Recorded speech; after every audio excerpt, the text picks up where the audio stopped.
নতুন মন্ত্রীদের শপথ পরবর্তী নানা কার্যক্রমের বিষয়ে জানাতে সচিবালয় থেকে এই মুহূর্তে যুক্ত রয়েছেন সহকর্মী রুবায়েত হাসান। যাচ্ছি তার কাছে। রুবায়েত, নতুন মন্ত্রী প্রতিমন্ত্রীদের দায়িত্ব গ্রহণকে কেন্দ্র করে সচিবালয়ে কি কি কার্যক্রম চলছে, সেখানে ব্যস্ততা কেমন দেখছেন?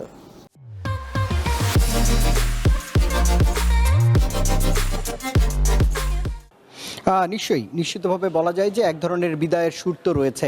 যে 18 মাস ক্ষমতা পালন করেছেন যারা, অন্তর্বর্তীকালীন সরকারের যারা উপদেষ্টা ছিলেন, তাদের বেশিরভাগই গত 1 থেকে 2 দিনের মধ্যেই সচিবালয়ের যে দপ্তরগুলো আছে তাতে আসা যাওয়া অনেকটাই কমিয়ে দিয়েছেন। তারা যে গাড়ি ব্যবহার করছেন, কেউ কেউ গাড়ি ফেরত দিয়েছেন, যারা যে বাড়ি ব্যবহার করতেন তাদের অধিকাংশই বাড়ি ছেড়ে দিয়েছেন, আবার কেউ কেউ ছাড়েননি। তারা আগামীকাল বিকেল 4টা পর্যন্ত যে নতুন মন্ত্রিসভার যে শপথ, সেই যানবাহনগুলো, সেই বাড়িগুলো ব্যবহার করতে পারবেন। শপথের পরেই, অর্থাৎ শপথের আয়োজন, আমি কিছুক্ষণ আগেই আমন্ত্রণপত্রে দেখলাম মাত্র 15 মিনিটের একটি আয়োজন রয়েছে। 15 মিনিট পর, অর্থাৎ আগামীকাল 4:15টার পরেই তারা আসলে ক্ষমতার কেন্দ্র থেকে আগের স্বাভাবিক জীবনে ফেরত যাবেন। আমি এই মুহূর্তে পররাষ্ট্র মন্ত্রণালয়ে রয়েছে। কিছুক্ষণ আগেই কথা বলছিলেন পররাষ্ট্র উপদেষ্টা তৌহিদ হোসেন। তিনি যেমনটা বলছিলেন যে ভালো মন্দ মিলিয়ে তিনি এই রাষ্ট্রের গুরুত্বপূর্ণ দায়িত্ব পালন করেছেন।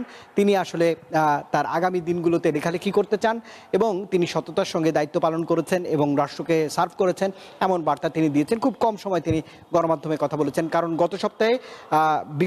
গত সপ্তাহে তিনি একদমই শেষ ব্রিফটি করেছেন। আজ আমাদের অনুরোধে তিনি কথা বলেছেন। তিনি বলছেন যে এই 18 মাসে রাষ্ট্রের কল্যাণে কাজ করতে পেরে তিনি অনেকটাই নিজেকে গর্বিত বা ধন্য মনে করেছেন এবং তিনি আগামীতে লেখালেখির জীবনে একটু ফেরত যেতে চান, এমন বার্তা তিনি দিয়েছেন। ডক্টর আদিলুর যেমনটা বলছিলেন যে বাড়ি প্রস্তুত করা হয়েছে 37টি, অর্থাৎ বোঝাই যাচ্ছে মন্ত্রী পরিষদের পরিসর খুব বেশি বড় হচ্ছে না।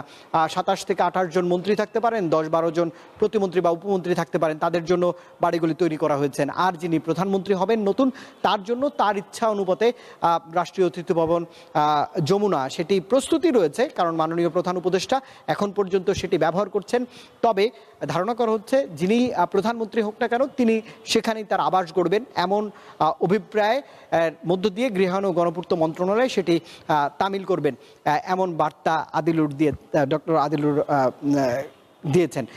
তবে আরেকটি বিষয়, আজ বিকেল নাগাদ এই মুহূর্তে মন্ত্রিসভা বিভাগ থেকে কোনো নামের তালিকা, কারা মন্ত্রী হচ্ছেন, উপমন্ত্রী প্রতিমন্ত্রী হচ্ছেন, তাদের তালিকা পাওয়া যায়নি। তবে নতুন একটি বিষয় ঘটেছে কিছুক্ষণ আগে, মন্ত্রিপরিষদ বিভাগে নতুন সচিবের দায়িত্ব দেওয়া হয়েছে। স্বরাষ্ট্র মন্ত্রণালয়ের সিনিয়র সচিব নাসিমুল গনিকে বাড়তি দায়িত্ব হিসেবে, চুক্তিভিত্তিক নিয়োগ হিসেবে মন্ত্রিসভা বিভাগের সচিব বানানো হয়েছে এবং প্রজ্ঞাপনটি হয়েছে। নাসিমুল গনি নিজেও কথা বলেছেন, অর্থাৎ বোঝাই যাচ্ছে বিকেলের দিকে কারা মন্ত্রী হচ্ছেন, প্রতিমন্ত্রী, তাদেরকে ফোন দেবার কাজটি করবে মন্ত্রিপরিষদ বিভাগ। তো সব মিলিয়ে আজকে খবরে থাকবে মন্ত্রী পরিষদ বিভাগ, এটি বলা যায়।